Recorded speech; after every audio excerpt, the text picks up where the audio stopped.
At atin naman makakasama sa pagkakataong ito, Assistant Professor ng UP College of Law, si Attorney Paulo Tamase. Attorney Tamase, good morning po sa inyo, sir.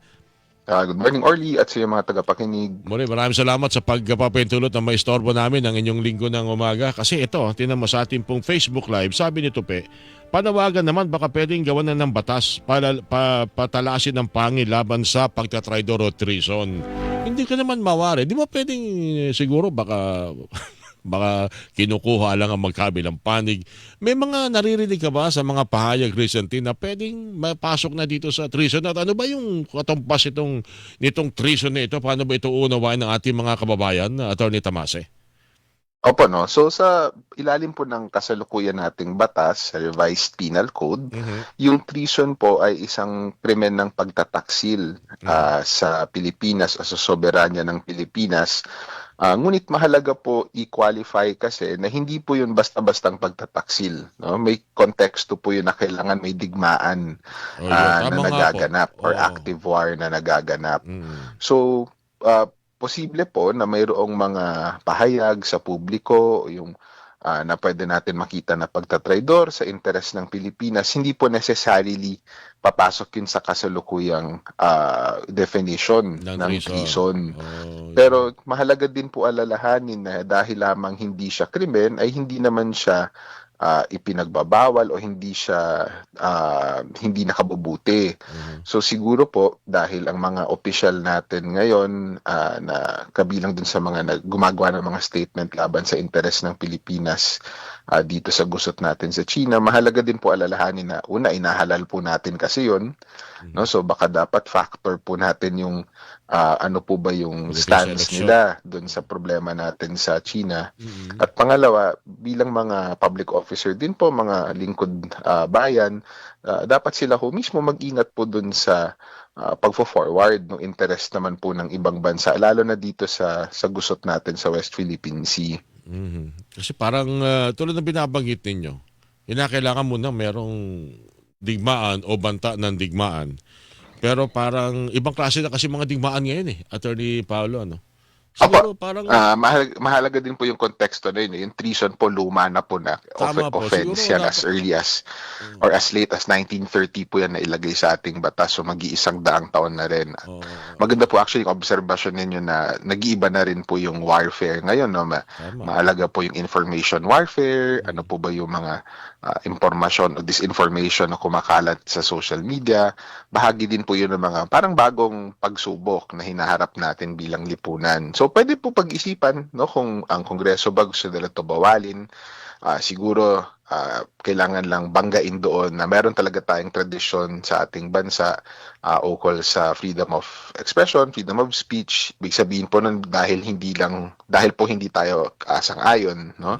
Doon sa statement ng isa nating kapwa Pilipino o isa nating mambabatas o lingkod bayan, hindi po necessarily dapat krimen po iyon. So, mayroon naman pong ibang pamamaraan ng pananagutan sa ating pamahalan na hindi necessarily kriminal yung aspeto. Okay. So, saan babaksak yun? Kung ganun po, no? Actually, yun nga po I think maganda siyang usapin in the last year kasi nakikita natin kahit dun sa mga issue ng corruption, parang ang laki nung kapalpakan nung sistema natin sa batas. Parang hindi niya napananagot lahat or napakukulong yung mga gusto natin mapakulong. Yung unang-unang check po kasi talaga sa ganito ay yung pagmamatsyag ng publiko sa halalan, yung sa mga prosesong politikal natin.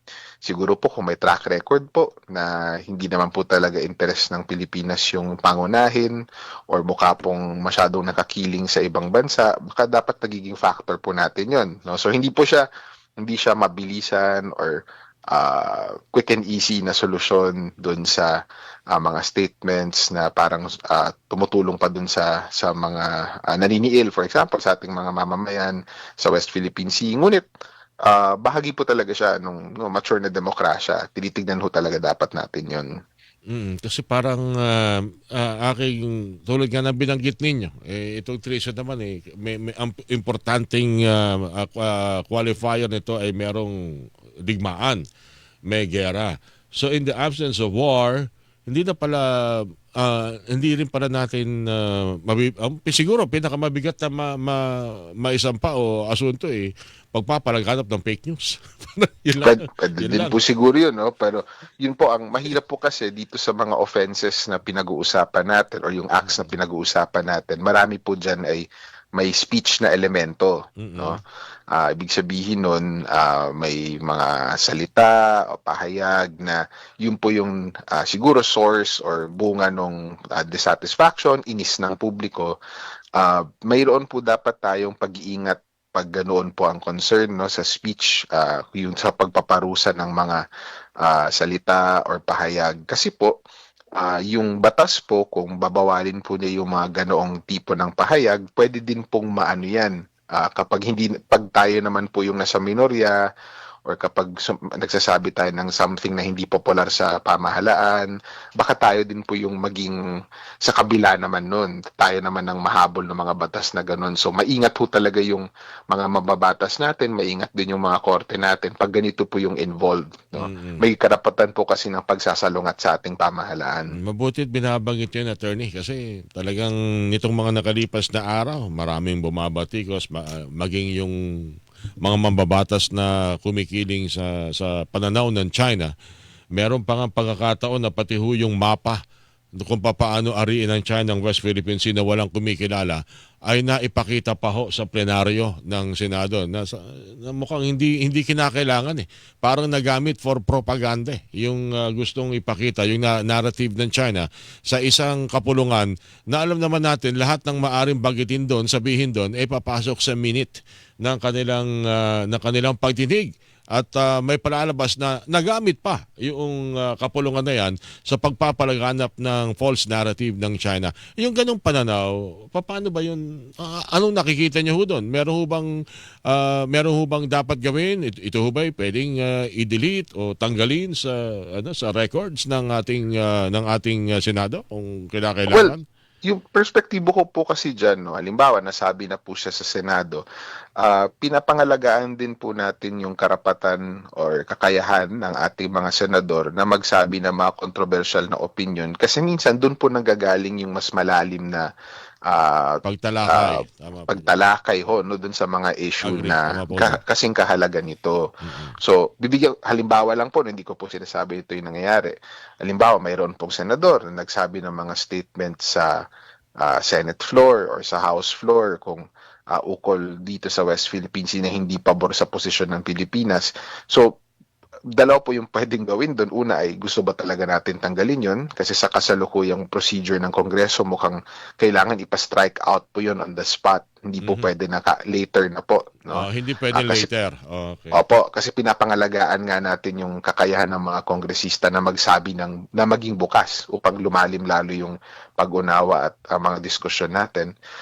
Yung isa po kasing pwede din kasing mangyari ay pagbumulan po yun ng further na investigasyon. Bakit po ba parang ang lalim nung reach, halimbawa, ng China doon sa ating mga public officers? Bakit parang ang lalim ng impluensya nila? So, magiging point for discussion or investigation din yun ng ating mga national security agents. No?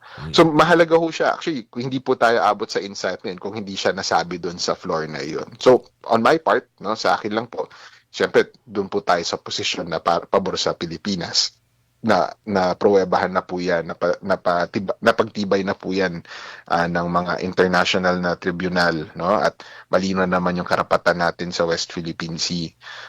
Ngunit, siguro, bagaman mayroong ibang tao sa kapwa nating mamamayan na salungat doon sa opinion na iyon, mahalaga na una, bigyan sila ng pagkakataon na sabihin yon, ngunit hindi ibig sabihin na hindi sila pwedeng mapanagot para roon. So kung membro ka ng Kongreso at sa palagay ng Kamara mismo ay hindi parang pag-traidor na, no, yung ginagawa mo, bagaman hindi nga siya treason na krimen, nasa kapangyarihan naman ng Kongreso na i-discipline yung sarili nilang mga miyembro. So nasa kamay na ng mga kapwa mambabatas kung meron dapat disiplinahin dahil alam naman natin kung ano yung terminong playing the devil's advocate. Alam natin yung gano'n. Pwede naman po yun, di ba? Maganda po ako mas gusto ko yung gano'n. Yung pag-devil's advocate. Pero yung kung may halata na po nakahihikayat. pagkiling, hindi na po para sa akademikong usapan o malalimang diskusyon, pero parang meron na talagang advocacy doon sa posisyon ng ibang bansa, dapat mapaisip din po yung Kamara. No, kung nagpaparusa po tayo para doon sa miyaw-miyaw, mas seryoso po ito na opensa. So, kailangan din po siyang pagnilayan ng ating mga mambabatas. Okay. Attorney, isang tanong na lang. Pinakikinggan ko kasi binabasa ko yung mga reaksyon na nasa pangalawang impeachment complaint na ngayon ng Kongreso. Binasura yung impeachment complaint, insufficient in substance laban sa Pangulo. Marapat din daw na maging ganun din ang desisyon dahil hindi pa rin matibay para po sa iba yung mga ebidensya laban naman sa Vice Presidente. Paano ho ba ito dapat subaybayan at tingnan ng ating mga kababayan?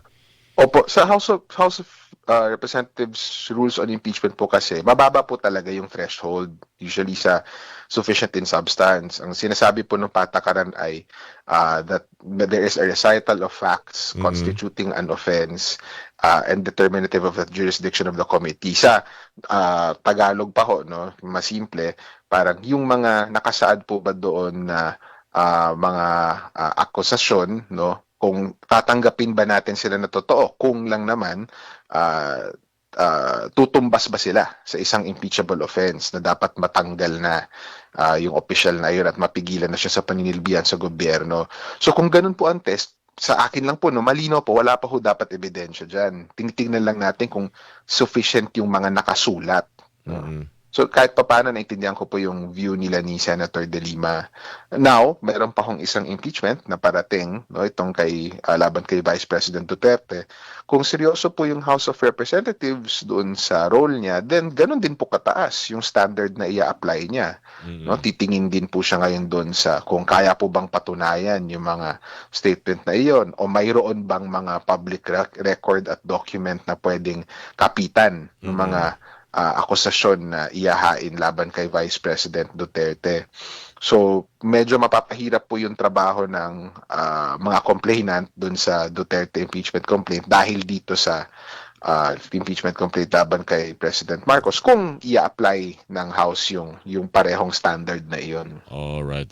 Attorney, ako'y muli papasalamat sa ulitin, sir, and thank you muli sa pagkakalob ng ganyang mga impormasyon, pananaw para po sa ating mga kababayan. Thank you, sir. Salamat po sa inyo. Maraming salamat din po. Magandang umaga. Assistant Professor ng UP College of Law, Attorney Paulo Tamasin, niyo po napakinggan mga kapuso. 6-4. Hilingan, walang Pinoy.